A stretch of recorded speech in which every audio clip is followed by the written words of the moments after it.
Go Dreaming the New Dream. Hi, welcome to Radio FM 88 Australia. And tonight's show comes live from Springwood Studios in Brisbane, Australia. Julia is my guest, who's just above me, has organised Eliza White. We'll put the name Eliza White Buffalo because that's going to be part of our conversation tonight. And for those people, it's welcome to New South Wales and Victoria for coming back on stream with Queensland time.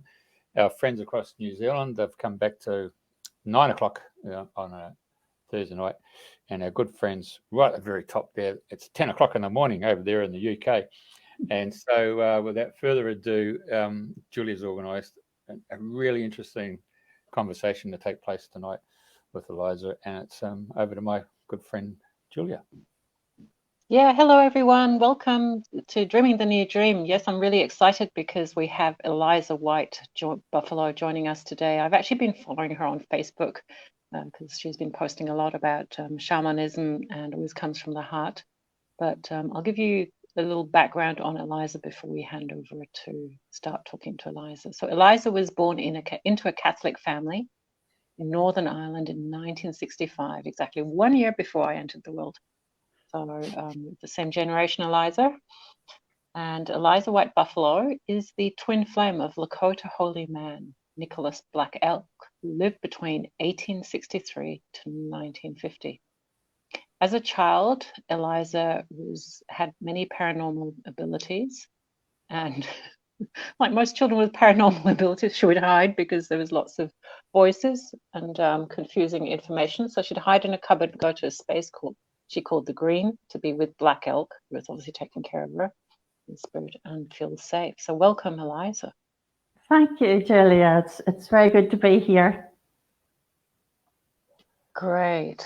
So yeah, I guess we just start with, as a kid, you were able to hear and feel spirits or voices?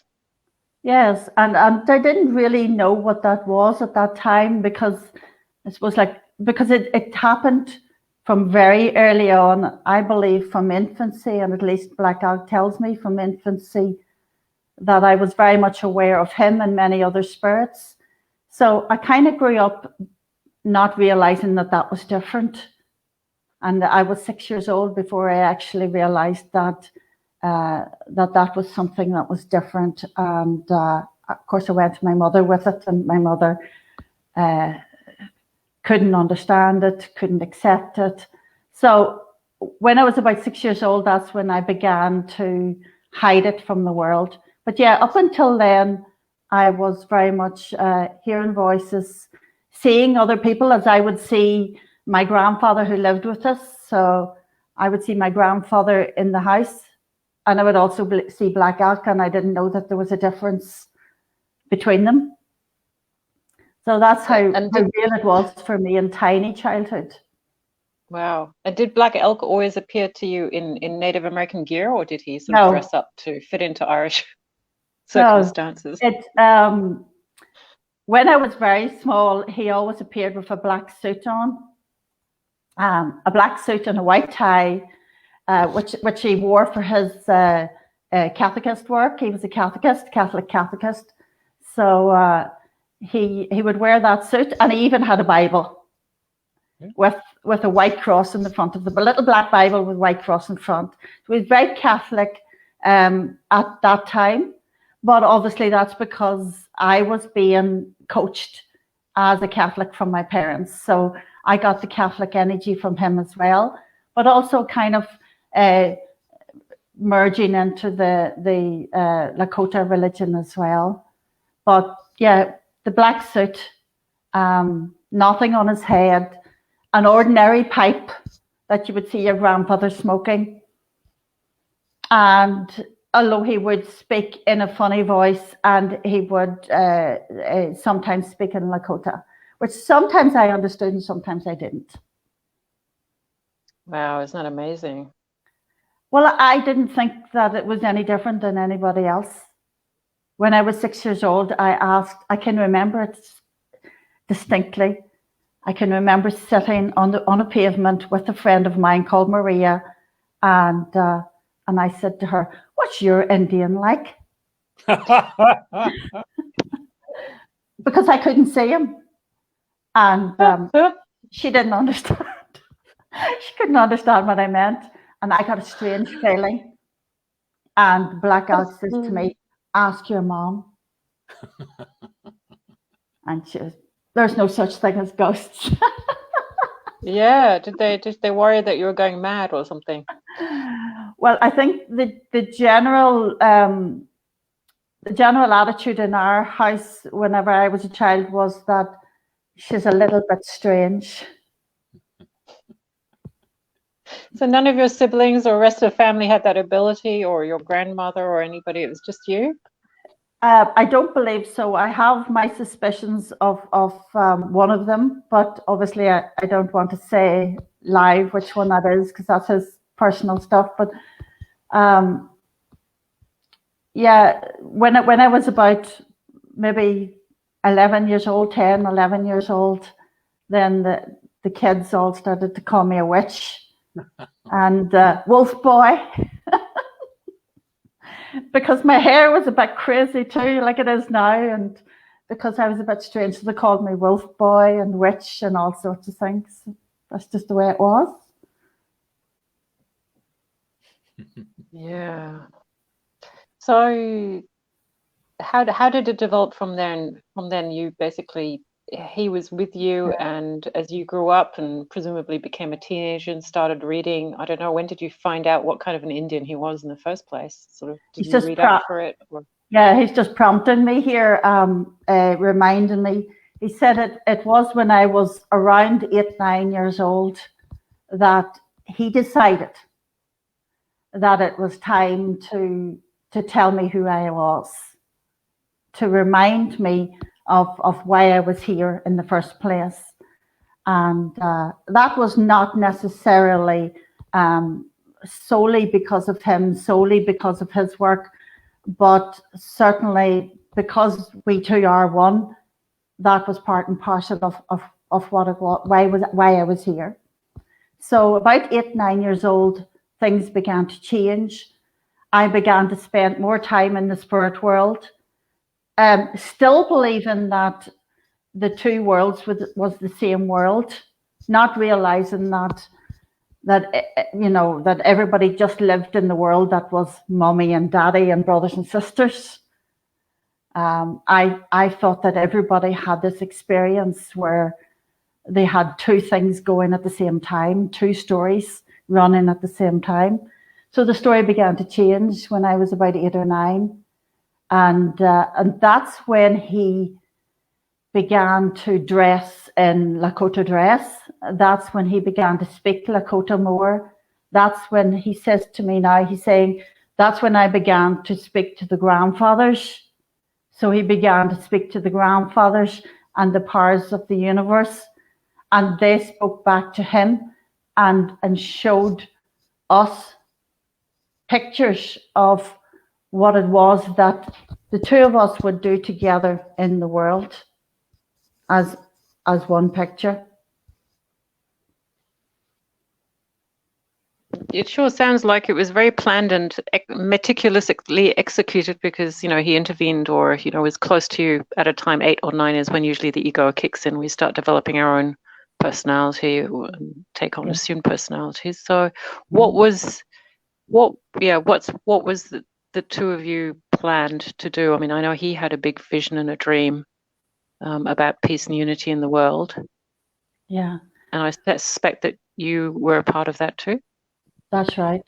When I was 8, 9 years old, at that time it was meticulous.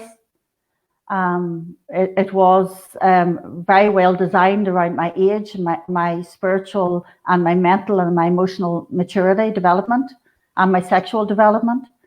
So everything in my life, even the number of people in my family, which was 7, everything in my life was designed to wake me up to this story between Black Elk and I. And at 8, 9 years old, he began to show me parts of his life, the vision that he had when he was 9 years old. In particular, the flaming teepee, which is a very important part of his vision, a teepee that was on fire with the spirit. with 6 grandfathers inside it. And he showed me that. He showed me several things, several visions. But mostly he was very orientated towards my happiness and my development emotionally, especially with my nervous system. So he would tell me about myself, about how special I was, how good I was, that I was a good little girl, that I was loved. He would talk about difficulties in my life, and he would help me to see them with a positive viewpoint. You know what I mean? Yeah. So he was kind of like pouring healing balm over everything that was going on with me in my life. So of course I had a lot of difficulties. I was slightly autistic, and so it was difficult for me to interact with the physical world, and he helped me with that as well.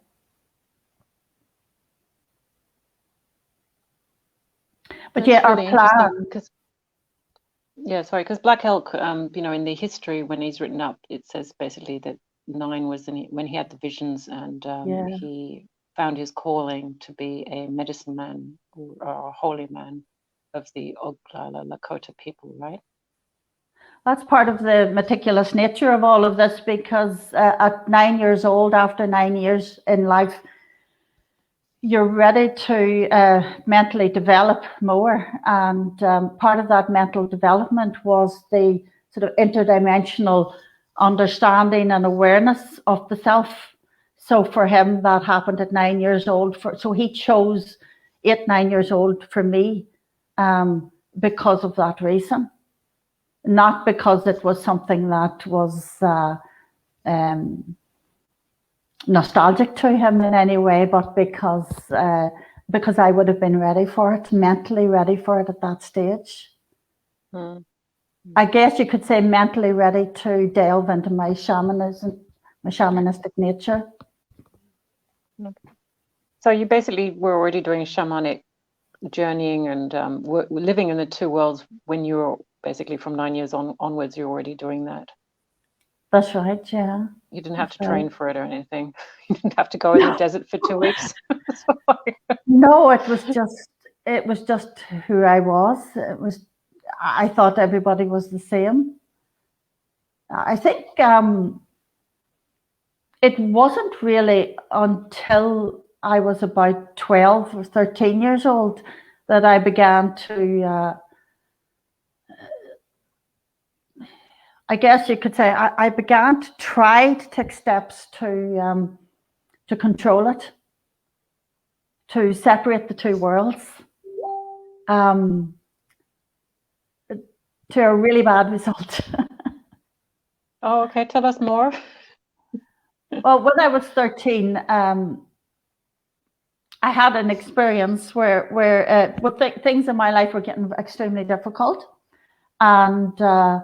and I was beginning to attempt to shut down, to separate the two stories that I was living, and I guess I remember feeling and thinking about suicide, and I remember thinking and feeling that if I was to die as the little girl, then I could be with Black Elk forever. But he was saying to me, no, actually what's going to happen is you're going to go into the wilderness and it's going to seem to you like I'm gone forever, but I will never, ever truly be gone. And I remember saying to him that, no, I don't believe that. I will never reject you. I will never want to be without you. You're not getting rid of me, kind of thing. But it happened. 13 years old, I shut down. I went into a very dark stage of my life. I became bulimic. I became anorexic. Really hated myself. Was trying to commit suicide. And it never really stopped until I was about 29 years old. And that's, of course, when I met my husband, my soulmate. And I guess he taught me how to love myself. And yeah, it was a sad story, but all sad stories are great stories too. It is sad in a way that, you'd think that kids who, like you, who have the gift of the two worlds, which, a lot of us only discover as adults after lots of work, that they would be in a situation where, you would be, I don't know what the actual motivation was, that you wouldn't feel that you fitted in, or that it was just too hard to handle, that you would go to the point of, actually contemplating suicide. Yeah, I guess not being understood. I tried to choose. Yeah. Yeah. Yeah, that's what I did. I tried to choose, and I ended up doing the only thing that was necessary, really, which was connecting with this world, and that took me till about 20, 27, 28, 29 before I actually began to seriously try to live in this world. And then 36 years old, I had a near-death experience in a car accident. I died for about a minute just. And that's when I met Hilarion. And he sent me back. And Black Elk very shortly followed. And I was looking at Black Elk. I said, I remember you. But no, thank you. I don't want to go there anymore. Because by that stage, I then believed that it was because of him and because of that story in my life that things were difficult. That my life was difficult because I was different. So I didn't want to be different any longer. So that was at 36 still. What happened to make you change your mind? That was at 36. Well, I was filled with light, Julia. I mean, it sounds a bit sort of generic and cliche, but I went into the light. I went through a tunnel. I met with a light being. I believed his name was Paul, but it was actually Saint Paul who is an incarnation of the Master Hilarion. And he said to me, "No, you've got work. You go back." And I asked not to, because it was so beautiful there and so lovely. But I went back, and I woke up 3 weeks later. I woke up in the Royal Victoria Hospital in Belfast, in Northern Ireland, and I said, "Okay, this is the way it is. Let's see what I can make of it."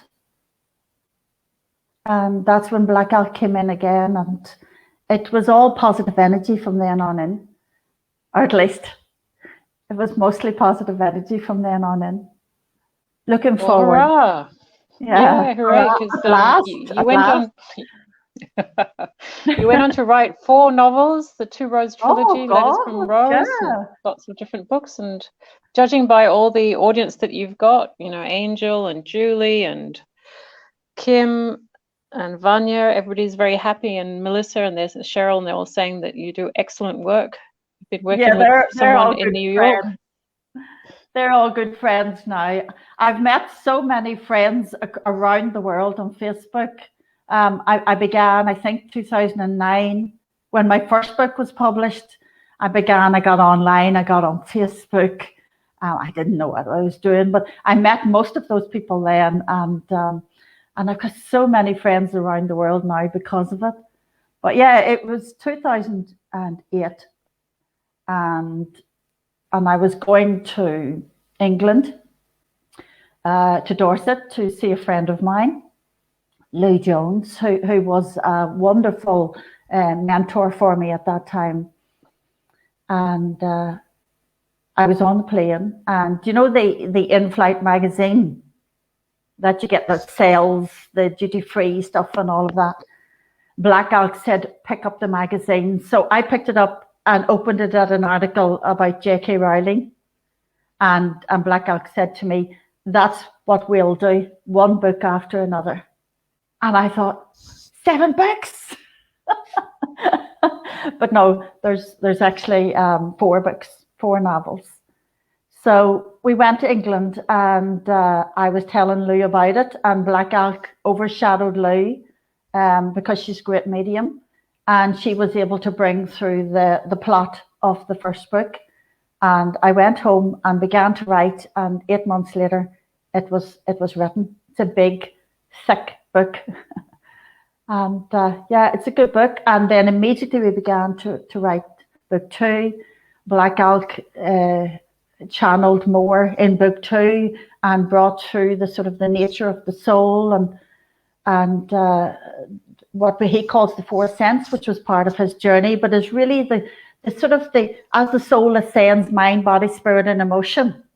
Those are the 4 sense. Those are the true 4 sense. So he talked about that a lot in the book, and we talk a lot about our past lives and how the soul progressed, the great vision, and how that's progressing.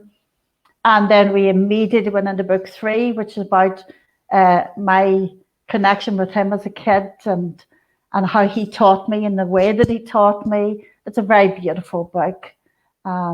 It brings out the innocence in everyone, brings out that immaculate child in everyone, you know, that knows, that understands, and that memory of who they are. It brings that out. And then that was channeled a great deal. And when it was over, I didn't understand half of it. And I said to because it wasn't just channeled from Black Elk, it was channeled from other spirits too. And I said, listen, guys, I'm not sure I understand this. And they said, leave it as it is. Don't touch a thing. So I had to put that out and trust. Of course, I understand it now. But then came book 4, and book 4 was written in 6 days. Letters from Rose. And it's set in the future when Rose is the main character based on myself. And she's passed over and she's in the spirit world with her spirit team, with Black Elk and all the guys. And she's talking to her granddaughter, who's a medium here on Earth. And she sends letters through automatic writing. And Black Elk speaks, and his son speaks, and Padre Pio, St. Patrick Pio speaks, and a lot of spirits speaks in that way about the spirit world and the nature of the soul and who we are and who everyone is and who we are together and this new earth that we're looking at, but mainly about his great vision and what that meant, which actually was about the new earth, which was about the nature of the soul and how we are all one together and how we have one father and one mother, and we're under this great flowering tree of spirituality that brings us all together as one family, as one soul, really, as one person, really, and or one mind. And that's his vision for us all to actualize that within each of our own hearts. So he would say to me, it's here in everybody. It's in the crystalline structure of their spiritual heart. And once the person comes into their spiritual heart in this way, then the red stone of power will sing. And that's what we call now that crystalline rose frequency or mastery frequency that we see, that the spiritual and the physical merged as one, the red and the white merged as one.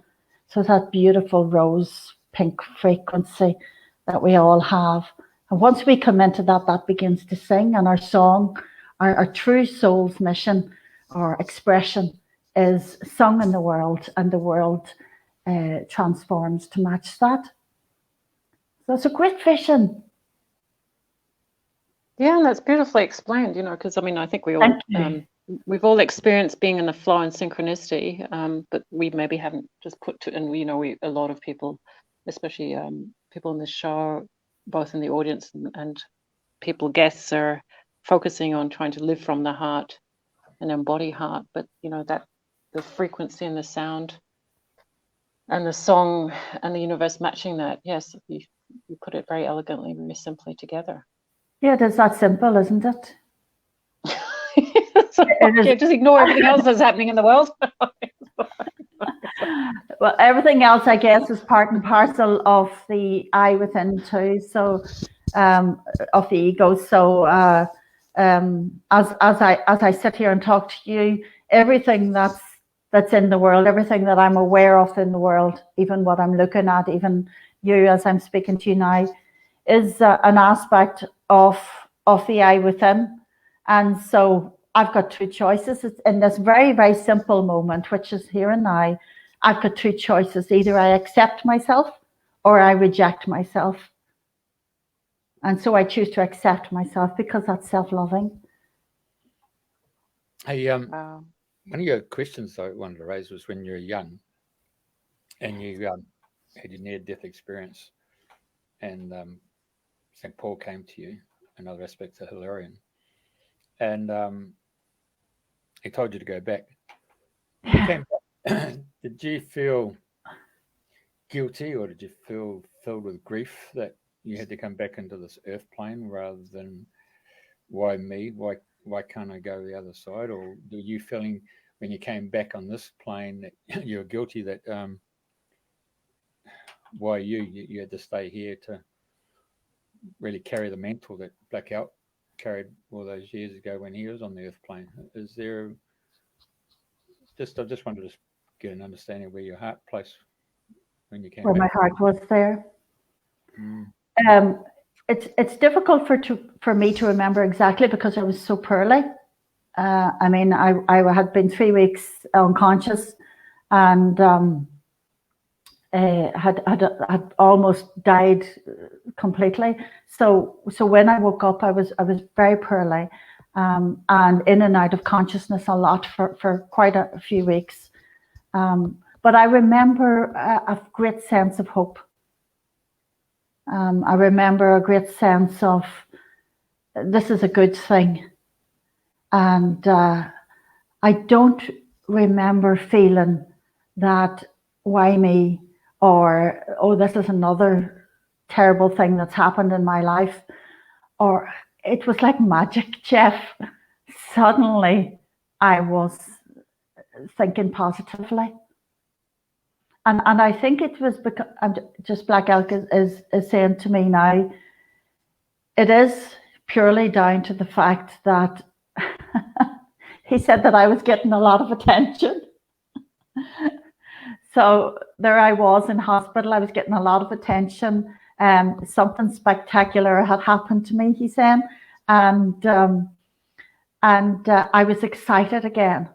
I was moved again. He said that passionate energy that you see in me today, which wasn't in me before I had the accident, suddenly it was there again, and it was on the move.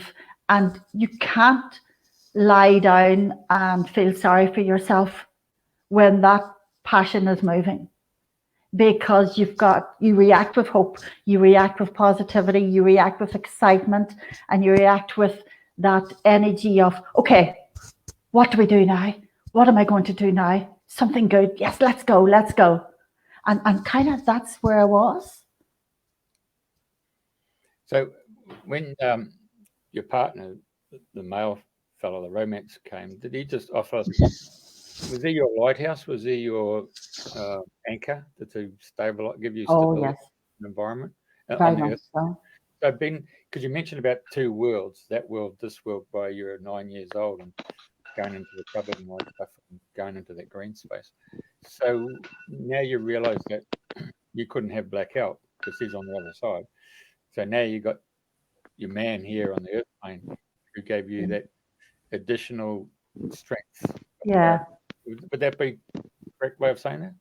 That is absolutely correct, Jeff. And I had an experience of that before he came along. I was 26 years old, 25 years old, and I was in a psychiatric hospital. I was pretty much catatonic for a while. People couldn't reach me. Do you remember I said I was choosing to leave this world and stay in the spirit world? So I had finally managed to do that, and the nurses were trying to contact me, but to no avail. But my uncle, my father's brother, came in to visit me, and he's the same soul energy as well. So when I say that I'm the same soul energy as Black Elk, my uncle is as well, and I call him Uncle Jerry in my book. But he came to see me, and he was bringing Black Elk's energy in a physical way.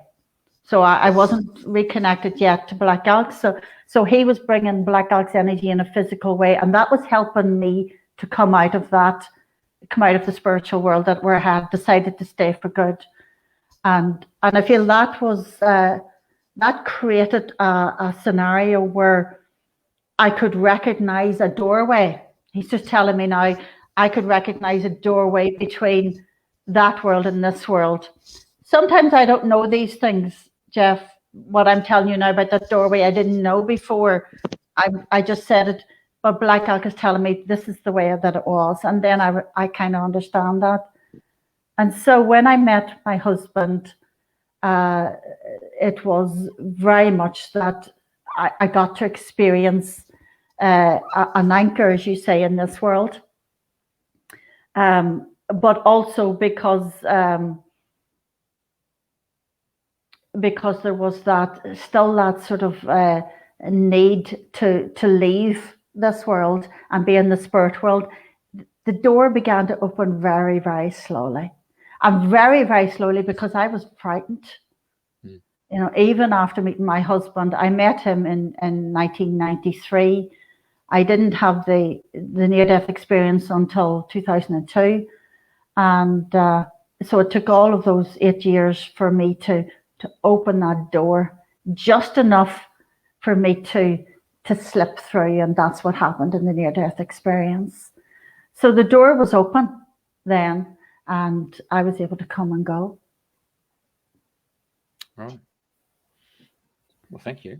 Just for our listeners, sorry, Jeff.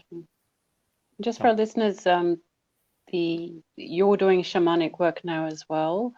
Can you just describe sort of how you use your access to the other world to help people? How I describe my access to the other world to help people?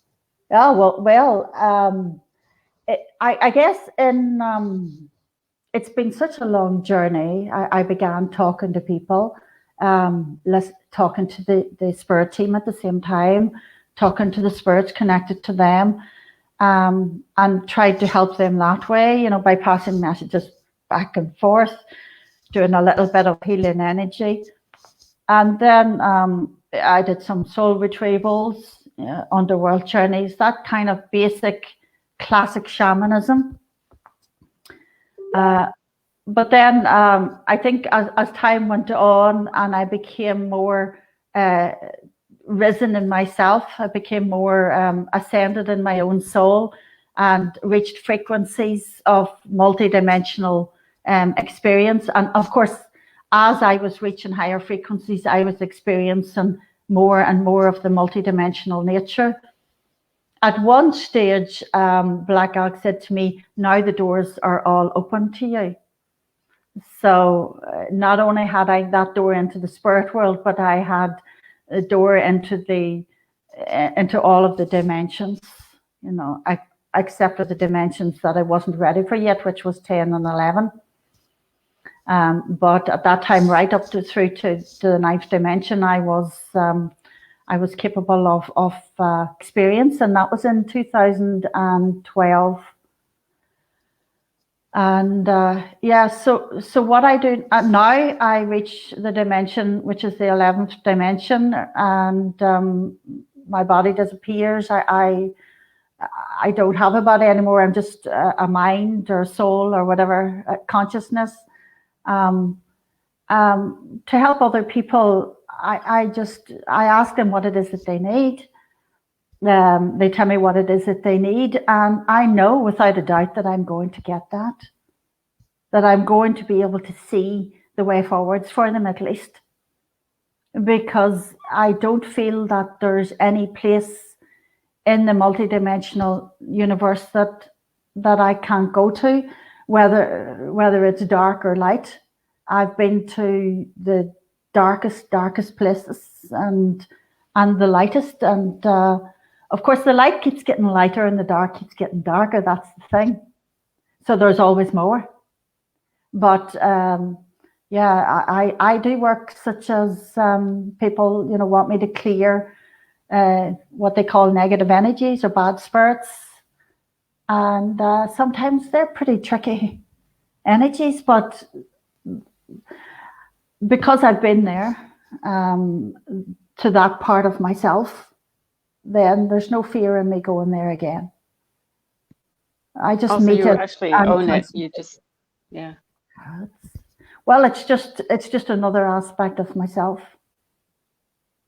Hey, you mentioned our good mate Hilarion. So he's got the job as a librarian, isn't it? So He's got a big job. yeah, you can tap into him and you got the library card to go into those records, haven't you? For me, he doesn't hold that library for me. For me, to go to the library, I would I go to the Akashic Records, or what I call the Purple World. People call it the Akashic Records or Metatron.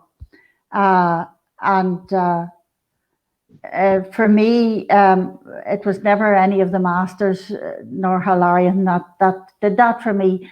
It was always just the Purple World. And in the Purple World, I would go and there'd be a plinth with a book, and I'd look at the book, and I guess maybe that's the Akashic Records. I don't know, but for me, that's a great big hall and it's purple, and there's lots of doors, and there's a plinth, and there's the book, and every story is written in the book. But Hilarion for me was more about the mediumship and healing and precipitation and truth. So for me, he was always connected with my throat chakra, connected with opening the way for Black Elf to come through, to merge, even for, it's the same thing for the physical world to transmute and transform. This needs to be opened and in tune. And for me, Hilarion was always about this. So how do you, when you go into the Purple Room and you go to the plinth and read the book, obviously it's in a different time and space, and then you could be back in your body within a nanosecond. That's How right. do you actually bring that knowledge through into this earth plane? Do you simply just write love letters, you know, to Hilarion or Black Elk, or do you just start writing and it just... That's a good question. Yeah. It's a difficult one, Jeff, because when I access it consciously, if I was to sit down and go there now, it comes through as pictures and awareness, memories, voices, people, spirits, all sorts of information that I gather as if I'm experiencing it. And then I kind of use automatic writing as I'm experiencing it. I'm writing or typing into a Word document, and the experience is unfolding as it goes. So I don't really know what's going to happen from one moment to the next. Well, then it's already recorded. Sometimes, especially when it comes to my Akashic Records, my story, because we're always most afraid of that, aren't we? So I'll see that in my dreams. I think a lot of people have this experience where you see it in your dreams, and I'm trying to read the book and I can see the words, but my eyes are like this because the light is blinding me and I can't quite read. and maybe I hear a song or I hear somebody saying something to me, but my ears are a bit fluffy and I can't quite hear. It's like, sorry, what is that again? Because you're kind of a little bit in awe of your own light. When you see that what's ahead, it's so bright that you have that feeling of being a little bit in awe. So you're afraid, like St. Paul was when he was On What was his On the name? road to Saul. Damascus. Yeah, Saul on the road to Damascus, who's blinded by the light. Yeah, exactly. So I have that experience a lot. Blinded by the light. Yeah, that's a song, that's right. Yeah. Yeah. So Eliza, yeah. just a quick, sorry to cut you off, but we've got a couple of things to race through, but just a quick question from one of our listeners, Nicole. She's saying, any messages for these crazy times at the moment? And presumably that's to you and Black Elk. Yeah, of course, that's been a conversation between myself and Black Elk for a very long time now. And you know, I went through the process of wanting to know what this was all about, and blah, blah, blah, and lockdown and the boredom and all of this. And throughout it all, Black Elk would say to me, you know, remember that no matter what's happening in the world out there, no matter what you're experiencing in your life, it is an aspect of your consciousness. And you have a choice in this moment whether to accept it or to resist it. And if you resist it, and if you say no to it, and if you try to fight it and put up some kind of opposition, then you're doing that to yourself. So be very careful what you listen to, what you give your energy to, and try to stay in the moment. This is what I always said to me, Eliza, just stay in the moment, come back into the moment and look. He used to say to me, don't try to see too far out there, thinking about the big world.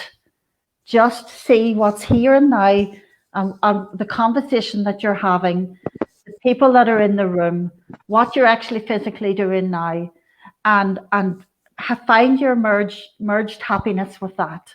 Find your peace here, and accept what's here, right here and now.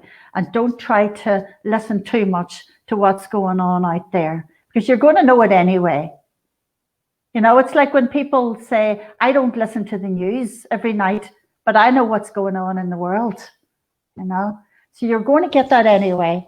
The best thing you can do is be empowered by staying in the here and now, and saying, okay, do I choose to love myself, or do I choose to oppose myself right now?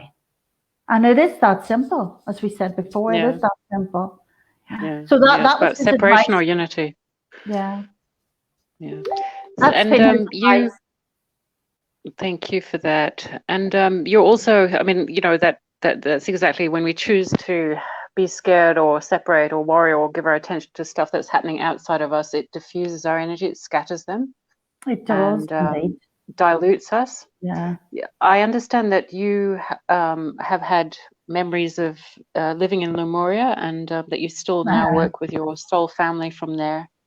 That's right. Anyway, let's talk about the memories of Lemuria first, because it's so exciting. Yes, it is exciting, isn't it? You know, that this place actually existed, you know, it is part of us, it's part of our history, you know, and although a lot of people kind of would debate whether it was real or not, but for me it was real.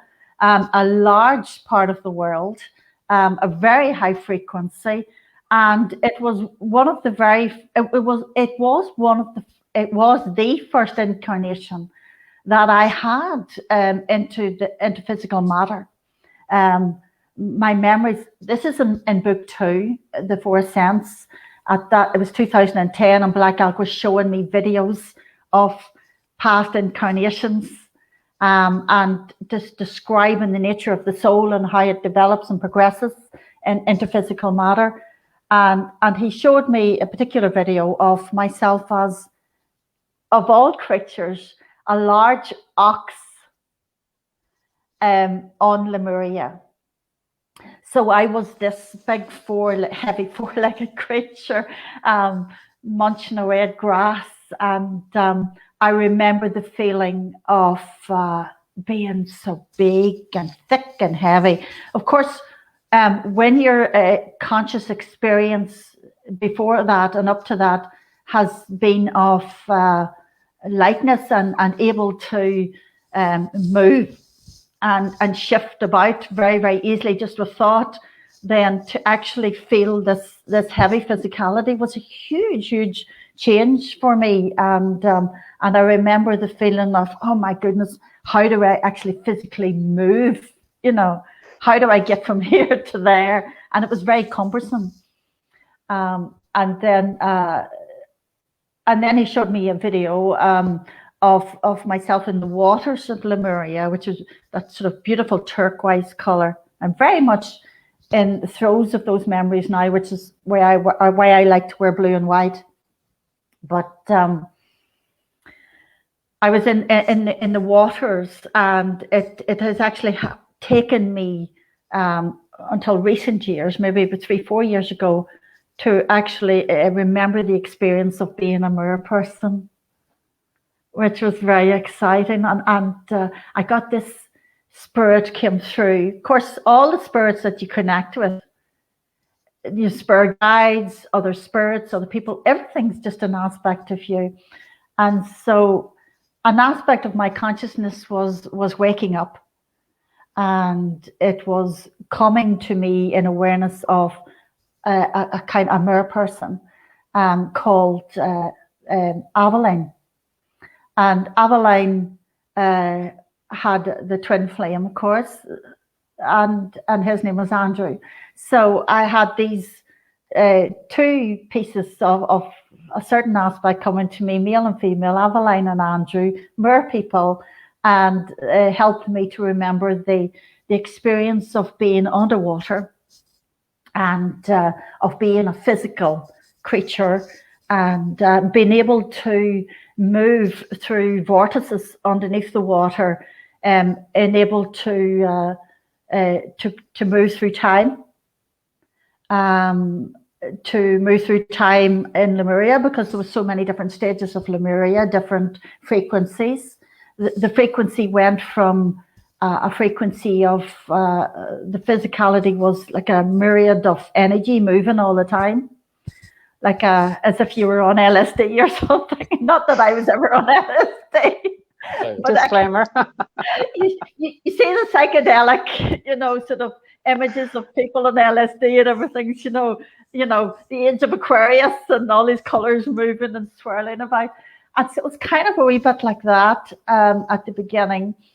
And then it goes through different stages or different ages of Lemuria until I experienced actually being on the land as a mer person, and lying on the land itself, kind of like a manatee with a head rather than a tail, hopefully. It looked like a sort of a primitive eating seagrass. Yeah. And, eating seagrass was all. Eating seagrass, yeah. Well, I was lying there, and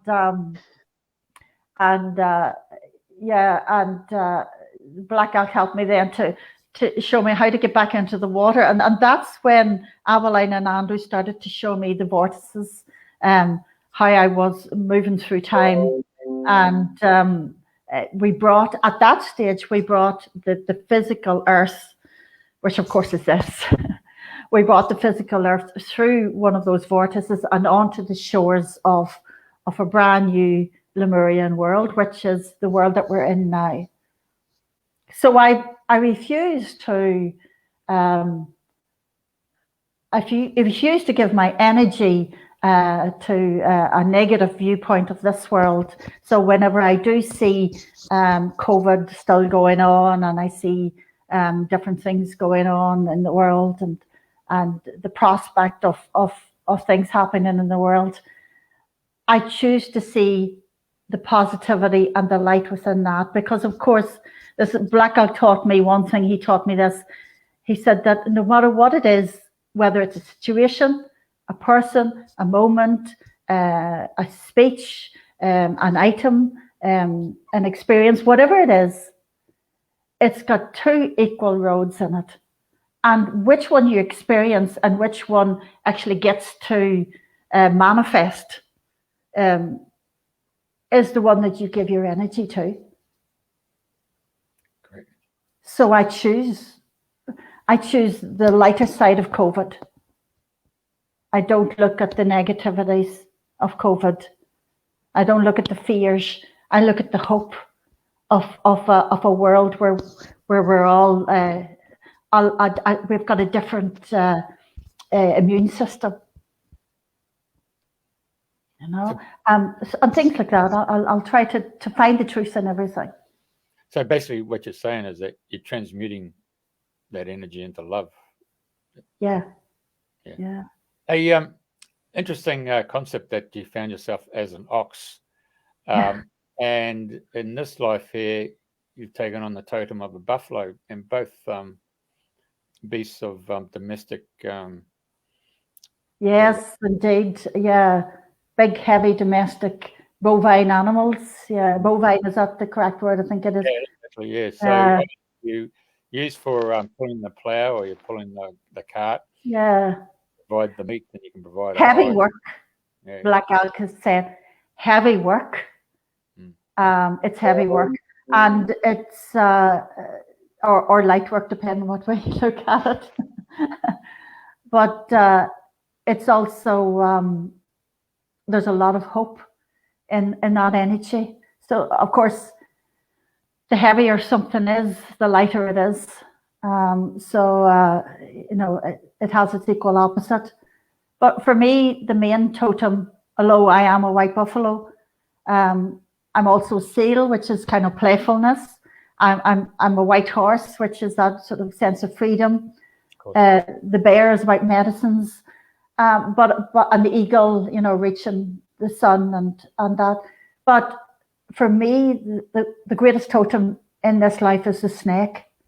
I'm a snake person, and that's the healing abilities that I have. So I'm a good healer. And you know, so if you look at it, you know, I've been able to heal my life, transform a very, very heavy ox into an extremely light white buffalo. So did Black Elk take you into a meditation journey to take you to that point of coming across the buffalo, or how did you? How did that come about? Yeah, it was. It's kind of always been there. It's as far as back as I remember, maybe 5 years old or 4, I don't know. But he used to call me Little Buffalo or Little White Buffalo, and they'd call me Eleanor. It called me quite a few things, you know. He used to call me Minesta, which is a name that Grace Cook was called. She's actually part of our soul group as well. So, and I have her qualities with the mediumship, the physical mediumship that she has, and the same guide in White Eagle. But so he called me Minesta, he called me Eleanor, he called me Little Buffalo, he called me White Buffalo. He explained to me from about 8 to 9 years old what the white buffalo was. Do you remember he said to me around 12, 13 that I would go into the wilderness. He said I would look in the wilderness, I would look for white buffaloes, other white buffaloes, calves, and I would find them and they would remind me who I was. So I guess that's like when you connect with another, like such as I connect with you and Julia there, I'm looking at two aspects of myself, and that's waking up in me again. Those aspects of myself are starting to come to the forefront of my consciousness again. So I guess that's what he meant. In Greek mythology, Apollo, who is the god of healing, he had a son. He was the god of medicine, and he always used snakes. He was really strong with snakes. So there seems to be every country, every indigenous tribe has a relationship with the animal kingdom, don't they? That's right. That's right. Yeah. Whenever I was about, oh gosh, how many years ago? Maybe 17, 18 years ago. It was shortly after the accident, after the near-death experience. I was being contacted by White Buffalo Calf Pipe Woman. And of course, like many women now, I thought, oh gosh, is she me? Am I she?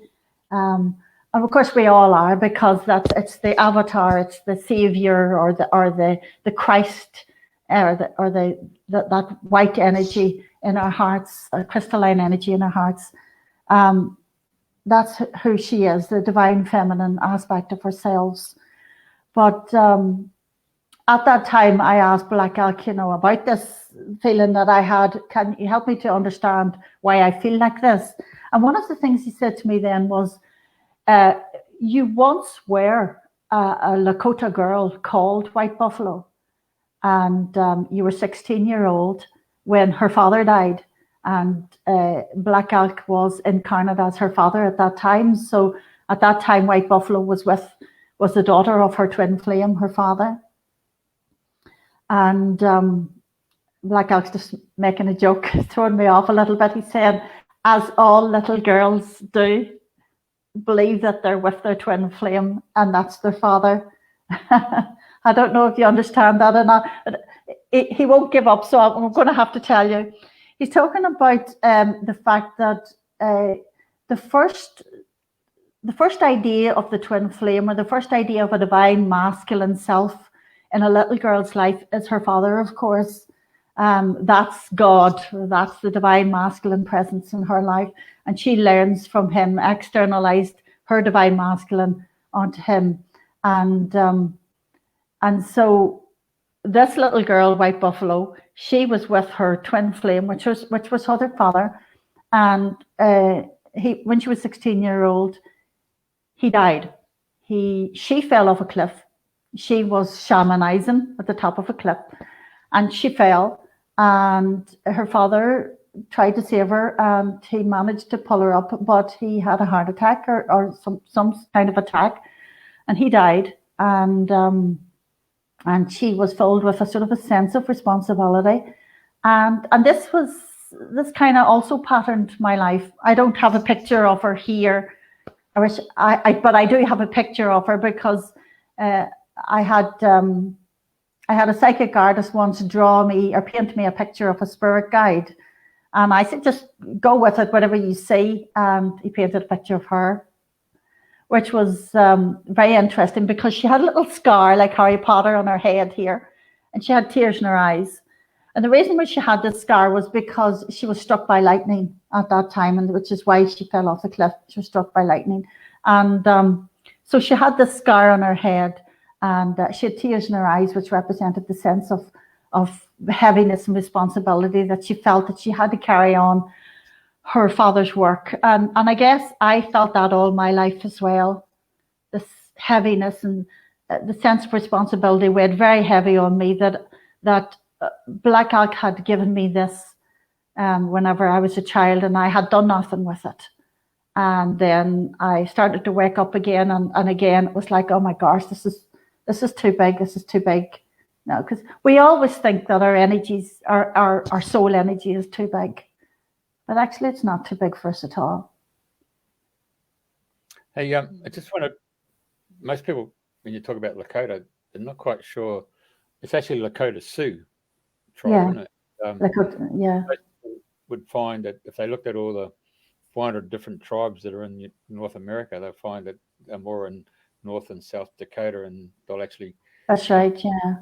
South, into the next state down, but yeah, because the capital of South Dakota is Sioux City. I mean, it's quite a strong influence on those Black Hills as well, with the spiritual connection. Yeah. And Black Elk's energy is very much in the Black Hills, of course. Yeah. So I mean, most people would find it really remarkable that with someone like your connection. A little Irish girl. yeah, that's exactly where I was going. And Catholic. History, it just goes to show you that a masterpiece can be written in any part of this world, doesn't it? That's right, indeed.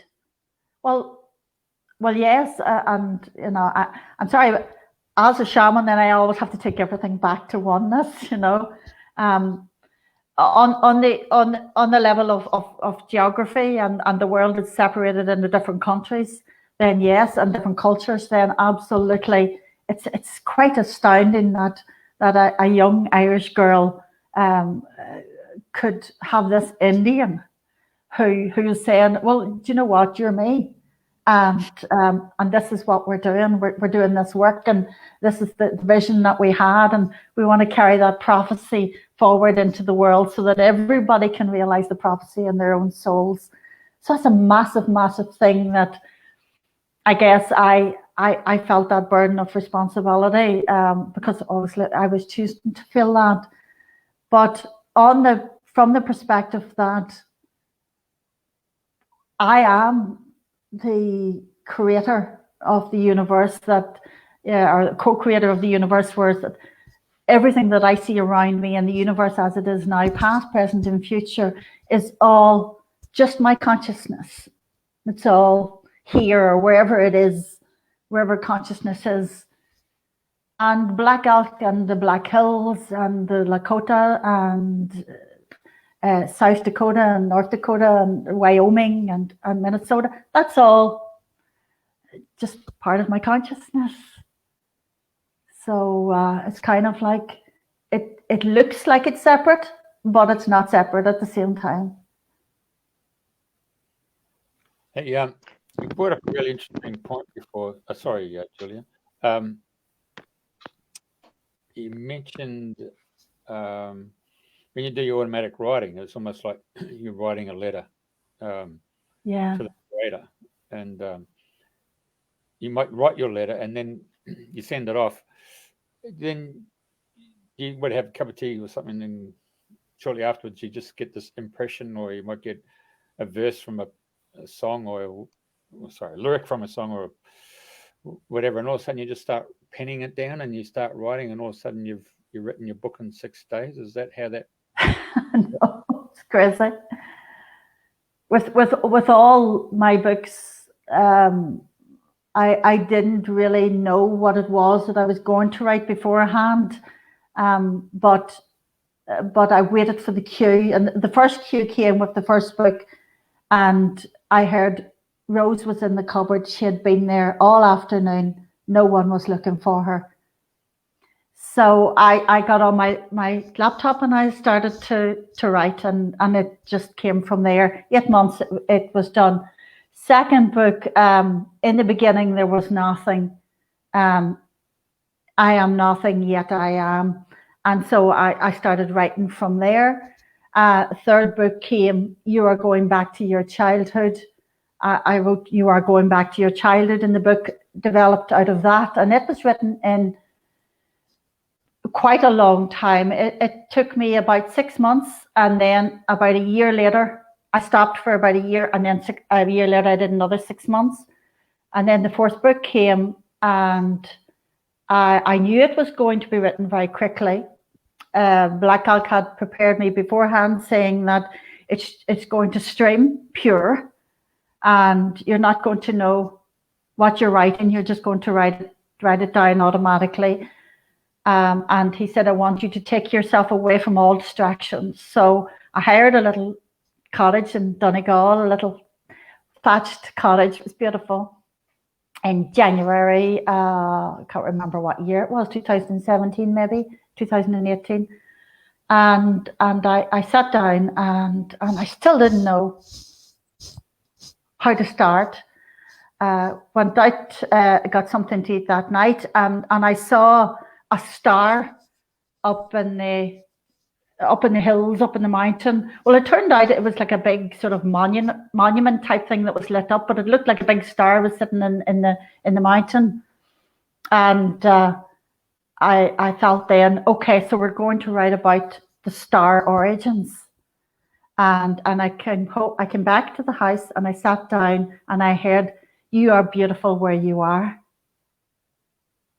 So I wrote, You are beautiful where you are, and it just 6 days later it was gone. It took about maybe 8 hours every day for 6 days, and Black Elk would speak for a while, and then St. Patrick Pio would speak for a while, and then Ben Black Elk would speak for a while, Grace Cook would speak for a while, Arthur Conan Doyle would speak for a while, and then maybe go back to Black Elk. And then after each chapter, I would read what I had written. And some of it I would say, oh, gosh, I don't know. And they would say, no, leave it, it's fine. So I left it and I just put it out, just like that. Came home and started to edit it, really tidy up the just the spelling and stuff like that. Because when you're doing automatic writing, your spelling's all over the place. Hey, I just learnt on Office 365 and the upgrade of Word, it's got dictate now. So you can just start talking and you go full stop, you put comma, does it all for you now. You just talk, just like buddy Star Trek. All right. Yeah. That would have been useful. I just discovered it the other day. It took me a long time to get the grammar and the punctuation correct. That was quite a few years ago now. But I enjoyed it. We're very lucky that you're doing the pure channeling, and you're beautiful where you are. Seemed to be a message directly for one of our listeners, Henriette Bjorn, who says that your story is very like hers. Oh. And so thank you, Henriette, for joining us and everyone else. I just want to wrap back to the vision statement you had of bringing the earth through to that dimension in Lemuria, into that brand new dimension. And I just wanted to, because I think, certainly that's something I could ascribe to. And I was certainly over the last 2 weeks, everyone's commenting that there's just these beautiful energies that are available. I did notice that on your website, you say that you work with your original soul family from Lemuria to transmit, and I like the mathematics in this, 81 energies, celestial energies, aligning with a cosmic frequency of 9 times 9. So if that's where we're headed to, what is this? What is the 9 times 9? Yeah, thank you, Julie. Yeah, it's something that I think I understand, and yeah, and I can certainly give you the understanding that I have right now. That's my perspective, but there is a higher perspective that I don't see quite yet, of course, the 81 comes from 9 times 9. 9 times 9 is, and the 81 are aspects of myself, or aspects of, not so much aspects of attitudes or awareness, but aspects of lifetimes of awareness of a particular aspect of consciousness. So, for example, Black Elk may be one particular lifetime, Grace Cook may be another particular lifetime. And of course, Evelyn and Andrew are the culmination of all of those 81 lifetimes, 81 cardinal aspects, if you like. And 9 times 9, of course, that comes from 81, and that's why it's 81. But it's the number 9 we know is the number of completion. And we also know that there are 9, I'm just asking Black Elk to help me explain this here. We also know that there are 9 planets in our solar system that we know of. We also know that we can bodily experience 9 levels of consciousness, or 9 main dimensions of consciousness, being chakras, now in this world as it is. It used to be 7, and now we can do 9. We can't do 10 because when we move into the 10th, our body disappears, because that's a celestial world. But so we've got 9. So that's where the 9 comes from, and then the 9 times 9 is where you reach the stage where as Black Elk said, all doors are open to you, which was 9 doors to me at that stage. And then you go through the process again and again and again. So you rise, and we're always rising and incarnating and ascending and descending all at once. What's the opposite of incarnating? Discarnating? Disincarnating, yeah. Exiting. So, yeah, so we ascend, exiting. I like the name, I like the sound. I could do that. So we breathe in and out. We're constantly manifesting in and out of ourselves. We're constantly ascending and descending, and we're constantly moving up and processing all 9 of those dimensions into the materialization. And at the same time, as that comes back, we're breaking it down into the 9 again, and moving up to a higher rung of the spiral, and shifting up onto a higher frequency of that same torus, if you like, so that the next time we take 9 energies and materialize them into the world, it's of a higher frequency, therefore a lighter physicality. So 9 times 9 is the emanation that I'm emanating, and the materialization that I experience as well. Perfect. Thank you for that explanation. It sounds like it's one level before we do the beam me up, Scotty, but before we beam out. Well, I told you I don't quite yet understand it completely. It sounds like it's worth, no, I get it. I think everyone will get it within their grasp of, how things work. And then there's 81 aspects or lifetimes of me that are sort of spirit guides in the spirit team, so to speak. And as I speak and as I emanate, you're getting not just Eliza, this Irish lifetime, but you're getting Blackout, you're getting Grace Cook, you're getting 81 energies. You're getting Aveline and Andrew. We're getting a whole polyphony of Eliza emanations. And you're a different aspect of us. So we're filling the gaps. So I guess we're all coming together as one, aren't we? We're coming together as one. We're filling the holes. Yeah. As a side note, at Newlands in England, there is the home of White Eagle Lodge, and I happened to turn up one late afternoon, and I just asked if they had an Airbnb or had a spiritual place where pilgrims. Sorry, can I just interrupt you? Did you say White Eagle Lodge? Yeah. Oh, right. I thought that's what you said. Yeah. So they said, well, I think we could put you up in the cottage. So they put me up in Grace Cook's cottage. So so I slept in the bed there, and there's this little lady came visiting in the night. I was sound asleep, but I had this visitor coming, and then I described the woman the next day to the lady who was very magnanimously offered this cottage, and she said, "Oh, that's Gracie Cook's cottage," and that was Gracie Cook coming for a little visit. I said, "Oh, thank you very much." Great, yeah, it was, yeah. So yeah, she's lovely. She's absolutely lovely. She was way beyond her time, and a magnificent medium. Yeah. Julia? Okay, sorry. Oh, sorry, Jeff. Did you have one last question before we tell everyone how they can get in touch with Eliza? No, here you go. I kind of don't want to go. Oh, we're running out of time, is it? So, so if anybody wants to, from overseas or wants to connect with you, what's the best way that they do that?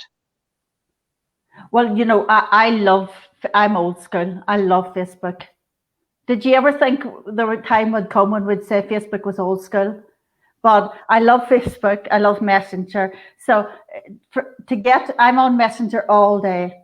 And the best way to get me is to send me a message via Messenger, or to go on my website, which is elizawhitebuffalo.com, and send me an email from the website. Or I'm on Instagram too, as Eliza White Buffalo as well, so I'm easily found there. But yeah, social media is the best way to get in contact with me. And I don't always answer immediately, but I certainly will answer within 24 hours. That's pretty good. Well, thank you very much, Eliza, for joining us on Dreaming the New Dream, and sharing your story and your insights and your travels. Well, I loved it. Thank you so much. Great. Thank you for being on the show. Thank you to everybody that's listening. Yeah, it's good. I appreciate it. It was really lovely to hear, and it was really insightful. Thank you, Jeff. Great. So good night, everyone. And next week we will have one of the First Nation Aboriginal elders joining us, Aunt Minnie Mace, to talk about butterfly dreaming and what's been going on in Uluru, and lots more exciting stuff. So follow and subscribe and like Dreaming the New Dream, and download the Radio FM app if you want 24 hours quality music for high vibrations. Thank you very much, and good night from all of us. Hang on, there's all these people want to say hello, goodbye, and all that stuff. So hang on, we'll do the right thing more. They're just ripping. Oh yeah, Megan. Thank you, Megan. Well, you're paying them to come and watch the show. They all owe you a Guinness or two. Gusta. Angel. All right. Yeah. God, they just keep coming. Maria. Anyway, so That's gonna it. be future. That's what we're doing. Thank you so much. Yeah, they're good friends. Yeah. All good friends. Yeah, here was that one. Yeah, there you go. Okay. Kim. Thank you very much. Bless you. God bless. Bye-bye. Bye-bye. Take care.